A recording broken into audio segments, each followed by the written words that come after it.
সুপ্রিয় সম্মানিত মৎস্যচাষী ভাই ও বন্ধুদের মাঝে আবারও দেখুন নিয়ে হাজির হয়েছি চিতল মাছের পোনা নিয়ে।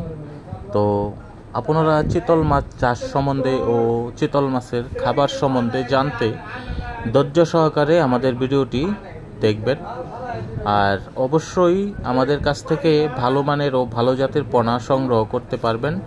আমরা এই চিতল মাছের পোনা বাংলাদেশের বিভিন্ন জেলায় হোম ডেলিভারি দিয়ে থাকি, অথবা সরাসরি আমাদের হ্যাচারি থেকে এসে পোনা সংগ্রহ করতে পারবেন। আর অবশ্যই আমাদের পোনার গুণগত মান ভালো হবে। যারা গেছে বছর আমাদের কাছ থেকে পোনা সংগ্রহ করেছেন তারা অনেকেই আশা করি ভালো আছেন এবং অনেকেই এবারও পোনা নিয়েছেন।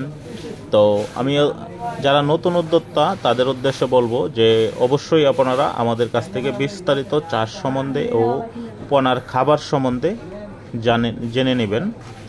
আর এই চিতল মাছ কিন্তু এখন আপনারা এই দিয়েও চাষ করতে পারবেন, যেটাকে বলা হয় যে গুড়া মাছ, এই ধানি পোনা, যে এরকম রুই, কাতল, গ্লাস কাপ, ব্রিকেট, সিলভার, এগুলো মাছের রেনু কিন্তু খুব দাম কম।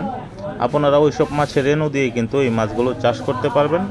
আর পাশাপাশি অবশ্যই আপনারা খোল ভিজিয়ে খাবার দিতে পারবেন, ওইগুলো কিন্তু খাবে।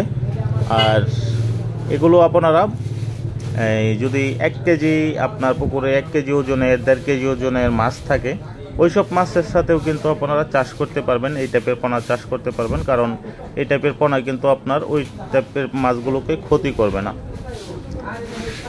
তো দেখুন এই চিতল মাছের পোনার সাইজ এবং পোনার কোয়ালিটিগুলো। আর একটি বিষয় হলো যে অবশ্যই আপনারা পোনা চিতল মাছ কিভাবে দেখে চিনবেন, যে অরিজিনাল যেটা চিতল মাছের পোনা দেখেন, এটা কিন্তু এরকম শরীরে ফোঁটা ফোঁটা দাগ থাকবে। তো